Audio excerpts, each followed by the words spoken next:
Infinite thanks for watching the Mac Show, everybody. Welcome back. I'm Anita Kay, and this is MelodicMic. Today, is our ego in check? Mm-hmm. Stay tuned.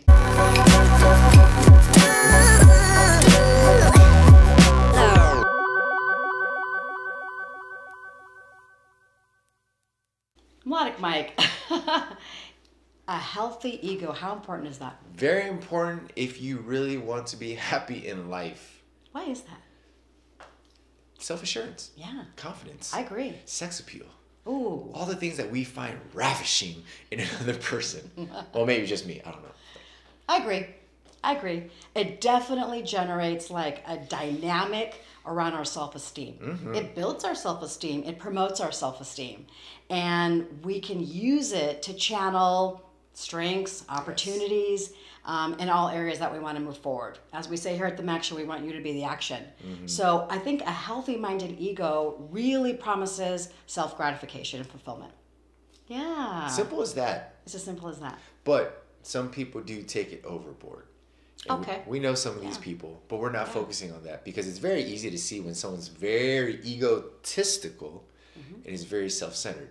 But what we want to talk about is really delving into yourself on how healthy it is to really balance yourself out, but really be confident in yourself and your ego, feeding that, and how to become a better person for it. A positive ego has endless benefits, but it's the only area where it really is gratifying, and it can really promote us into the areas that we really need to accomplish our goals, meet our needs, meet our objectives, etc. Yes. A negative ego does quite the opposite. In my opinion, it validates our uncertainty. We can develop a pessimistic attitude, and we really need to turn it around. It's really a sign to turn it around. How many of you know folks that have that unhealthy ego out there? Oh. And what are their characteristics of their personality? What's their character? So really something to think about and take away.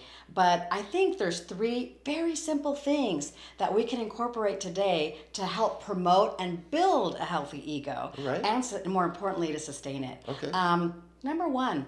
I would say build a curiosity internal library for yourself. Please do tell. Curiosity internal library. This can be one step or solution or several.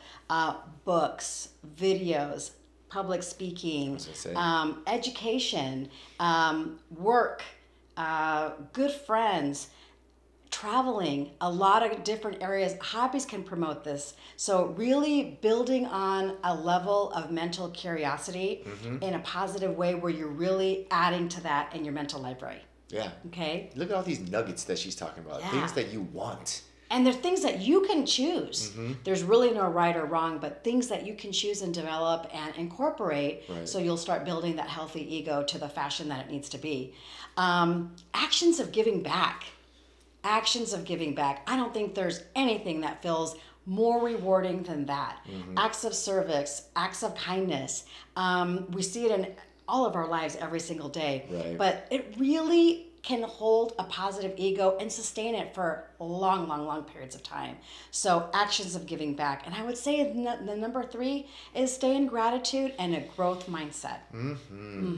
Staying in gratitude, appreciating for what you have, understanding what you have, and comparison to alternatives. Right. And having that growth mindset, which actually goes back to step number 1 and building that curiosity library.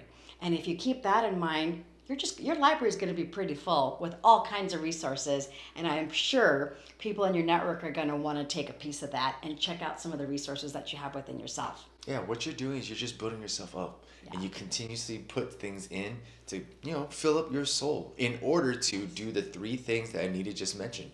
All you're going to do is just continue giving and giving and giving. Really imperative. And you'll learn so much about yourself, and you'll have a healthy ego, and you'll also have other multiple domino effects in addition to a healthy ego. Yeah, and that's a lot to look forward to. I'm automatically attracted to people that have a healthy ego, and I think most of the time I can recognize it. Yeah. No, yeah. You know what? We all have this inner sense of just being able to see things about people that we really admire, things that we enjoy, and then we want to be around, right? We figured out with our team, we have one thing. We circle ourselves with just great people, and we made choices to continue circling ourselves with great people. But there's key components, and just like Anita just mentioned, that you see that you like, you know, add that to yourself so you can be that person that other people gravitate towards.